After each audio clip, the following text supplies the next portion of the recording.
Yo guys, what's going on? Oh my god, we love to see it. Happy days. Aljamain Sterling just absolutely shit on, styled on, bent over, insert the feces into Zalal Muhammad's mouth or whatever the kid's name is. Listen guys, listen. I'm about to crafty a video to like 20 minutes talking about an Apex card. Yeah, guys, you have absolutely no idea the monstrosity video I'm about to unleash, bro. Like this is gonna be insane. We'll get to this in a minute, but we're gonna start out with Ryan Spann and his fat jiggly belly. I look away and this Marcus Bukkake guy gets KO'd. Like I don't even know. Yo, this dude is straight up ass, bro. He jumps for heel hooks, gets sprawled on. Ryan Spann knocks him out. Like, dude, Anthony Smith literally beat this guy. And also, how the fuck is he weighing in at 264? He's coming up from light heavyweight. Like, he was a light heavyweight one fight ago. And this motherfucker, Marcus Bukkake, can't even take him down. He's ass. He sucks.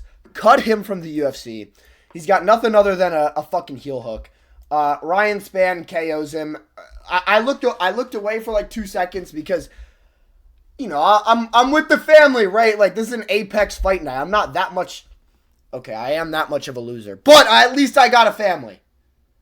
Not like a wife and kids type of family, but you know what I mean. You know what I mean? Like I'm doing things. I'm having a nice dinner. So I'm not 100% focused on Marcus Bukkake versus Ryan Spann. All right, moving on. Montel Jackson versus Ronnie Barcelos. This is the same story. I'm not really fully paying attention to this bullshit. But, yeah, I saw these strike numbers in the fight, and I'm like, oh, Montel Jackson was probably winning when it was on the feet. And then I see, like, oh, no, he probably actually wasn't winning when it was on the feet, you know? Like, he might have been winning, but not by enough to, you know, the significant, or total strikes, yeah. Significant strikes, pretty similar. Yeah, this is carrying it. He dropped him at the beginning of the first round, which I did see, and I'm like, oh my god! But anyway, the total strikes, you know, it's a little tippy-tappy ground. No, these are big bombs on the ground, I'm not going to lie. But anyway, round one, whatever, 10-8 round, because he gets held down for a little bit of it as well. Round two, they're kind of even on the feet. You know, they're going back and forth, tipping and tapping at range. Neither of them really doing anything that significant. Barcelos takes him down, wins the round by, you know, a smidge. I wasn't surprised that this was split. I didn't have audio on. I was watching on my phone, but this being a split decision didn't really surprise me. It seemed really close on the feet, so I didn't know if they were going to favor the slightly more impactful strikes from Montel Jackson or the grappling of Ronnie Barcelos. I guess they favored the grappling of this old head. Anyway, same kind of story in the second round, right?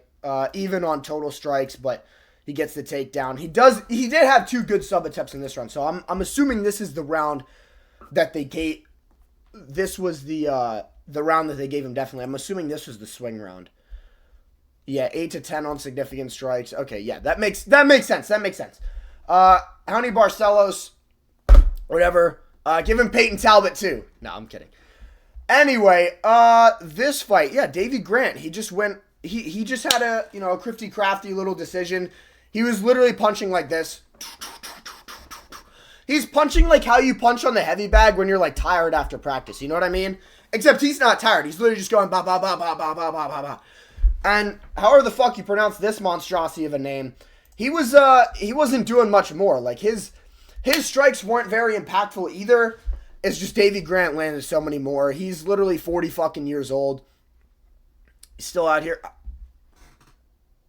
Every single one of those bar two was counted as a significant strike? What the fuck? Are we dead ass? Alright, anyway. Yeah, he had an old man crafty decision. What can I really tell you? I mean, it was, he literally, I could imagine the like, come here, Sonny, I'm gonna give you a wallop from the 1920s coming out of this dude. But anyway, it's the guy's debut in the UFC. Who really cares? Didn't watch this. Had something else going on. Rafa Garcia wins. Who cares? Nobody watches WMMA. Yo. Yes! Let's go, Aljo. Oh, listen. I know he represents the dual identity of Jamaica or whatever. If you know one thing about me, I want you guys to know this. Really, I really do.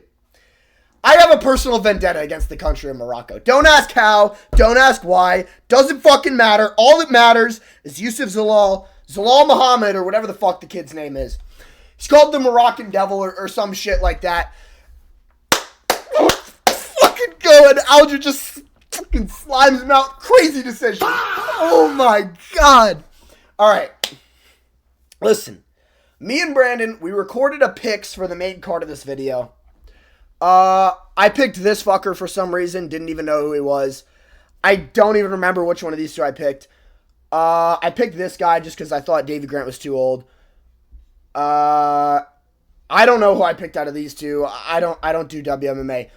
But that video had no fucking audio, dude. Holy shit. And we're like, you know what? That video was trash because I was tired the whole time. And I was like, I think I'm going to pick this guy because he doesn't have a profile picture. And I was just being stupid the whole time. So we didn't end up re-recording it because, it's a fucking Apex fight night, dude. Who really cares if we have picks for it? And our schedules really didn't align. It's not a big deal. Listen. I promise you guys. If I am telling the truth about anything in life, I'm telling the truth about this. I picked Aljamain Sterling. I was not confident. I was biased. Towards Aljo for, living most of his life in the United States. And I was biased against Yusuf Bilal Muhammad, whatever the fuck the kid's name is. I don't even know. I was biased against him as well. And I picked Aljo, but I said it would be close. I was not envisioning this, bro. So, all right, let's go round by round. Round one. We're out here. We're a little scared. We see, some hard jabs going Aljo's way, and we're like, oh, no. Don't let this kid rise the fucking ranks. Please, Aljo, you have to kill him. And then Aljo lands, some good shots of his own. They're going kind of back and forth. I thought Aljo was getting the better of the exchanges, which I guess he was. But then Aljo takes him down. I'm like, okay, cool. We're good. He won this round. Aljo, round one, tough. Round two, same story, except he takes his back. And he starts landing ground and pound punches. Listen, this is a big thing for Aljamain Sterling, okay? Well, I'm a Sterling fan. I don't know why guys don't like Sterling. I know he did the whole me. I know he did that thing, but that was so long ago, bro. And then he beat Jan in the rematch, so it's fine. Listen, Aljo is a cool ass dude. Come on, bro. We all love Aljo. Come on, bro. So, same story, except in the Movsar Evloev fight, right? He takes Evloev down. He doesn't land any ground and pound. Evloev does land ground and pound. Evloev wins the fight. And Aljo, with his, insane brain and his crazy team that produces these high IQ fighters like fucking Marab, that's a joke, they decide, Aljo, instead of just doing nothing when you're on top, you should actually throw some fucking ground and pound. And he's like, you know what? That's actually a really good idea. So he decides to throw some fucking ground and pound, and he racks up total strikes. Round three. I'm like, oh my god. Zalal Muhammad has to win all of these rounds. He's fucked. So he goes out there, makes the mistake Aljo used to make, doesn't throw any ground and pound. We're like, oh, no. Dude, I so thought fucking Zalal Muhammad was going to finish him or something. I don't know. I was just nervous. I was scared, bro. These first three rounds, I was really scared. And then especially when he got on his back, I'm like, oh my god, is he going to fucking sub Aljo? Dude, no. We can't have this happen. We can't. But, I'm telling you guys, whoo, dude, in the guillotine as well, I was like, oh, fuck. But we don't talk about this round. We don't talk about it. Round four, bro. Oh my god, let's go. Dude, Aljo gets on his back, takes him down, 81-3.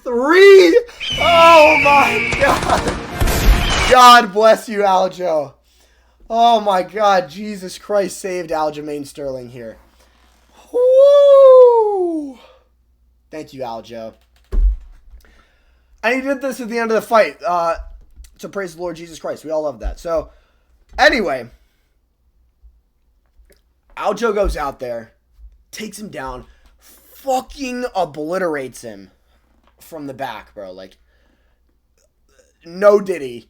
Well, he actually, at the end of the fight, he said full Diddy. So, in his words, I guess full Diddy, no pause, whatever. DC tried to get him to say pause. But, he completely fucks him up this round. And I was cheering so moderately, like at a decent tone. And I'm like, thank you, Aljo. We're keeping this kid in the apex. Get him nowhere near a numbered card, nowhere near a crowd. Zalal Muhammad, whatever the kid's name is. Get your ass down the rankings, kid. Stay in the apex. You're done. Morocco's done. Fuck off. And then round 5, I'm like, oh my god, he's going to finish him. Dude, I see Aljo back up like 3 steps in round 5. I'm like, oh fuck, he's going to finish him. No, not Zalal Muhammad for the belt. Not him in a title fight, you know what I mean? And then Aljo, he goes out there and he does it again, bro. Yeah. He does it again. The exact same thing as round 4. This one's probably a 10-8. DC was talking about a 10-8. I think it's like bordering. Just because, like, there were a lot of strikes, but, dude, not a lot of them were significant. But, like, 3 strikes from fucking Zalal Muhammad, I'd say it's a 10-8. And he had a good submission attempt. Zalal was like... So, yeah, I think it was probably a 10-8. I know this was the round that they gave him 10-8, but in my opinion, I think it probably was. Round 5 was the same story, except, you know, not for as long. Like, I don't think he has as much control time in round 5. But yeah, we are all happy about this result. None of us wanted Zalal Muhammad anywhere near the top of the division. We all have personal vendettas against the country of Morocco. And we are going to watch Aljamain Sterling beat Gene Silva. Because I think that's what's next. Hopefully he beats him if that's next. I don't know if I'd pick it to happen. But anyway, I'm getting off topic. I'm so fucking happy, guys. I just love to see this, you know? And also, it's a feel-good moment. It's a feel-good win. Like, and I picked it to happen. This is the first time I've picked an underdog, like, ever in my entire life. And it fucking worked. Like, bro, I'm kind of over the moon about this. I'm not as happy about this as I am sad about Yuri losing, but, like, this makes it a little bit sweeter. If I was going to do... I know I did the channels... fucking Rogues Gallery. But if I was going to do my own personal Rogues Gallery, this fucker'd be in it. Like, yeah. You know, I've been watching Napoleon edits recently. So, my vendetta against France is now gone. That was kind of a meme. That was a whole other thing. But, like, Morocco, that's never going to leave. You know what I mean? And somebody who calls him the Moroccan devil, like, you got to be up there in my Rogues Gallery. So I was cheering. I was giving him the finger in the screen. It might have been a little excessive, maybe, sure. I'm sure Zalal Muhammad is a fine guy. But, like, it just felt so good, bro. And I've always been an Aljo fan. Like, people always hated on him, but I'm like, you know what? I actually kind of fuck with Aljo. So, I don't want him to beat Volk. I wouldn't pick that to happen in a million years either. And I think he's going to have one more. Well, actually, I know he's going to have one more before he fights for a belt. He's probably going to fight Gene Silva if I had to. He might get slimed out by Gene Silva, unfortunately. But if I had to pick a next fight for him, it would probably be Gene Silva. But anyway, getting very off topic. Thank you guys so much for watching. See you guys in the next one. Make sure to like, comment, and subscribe.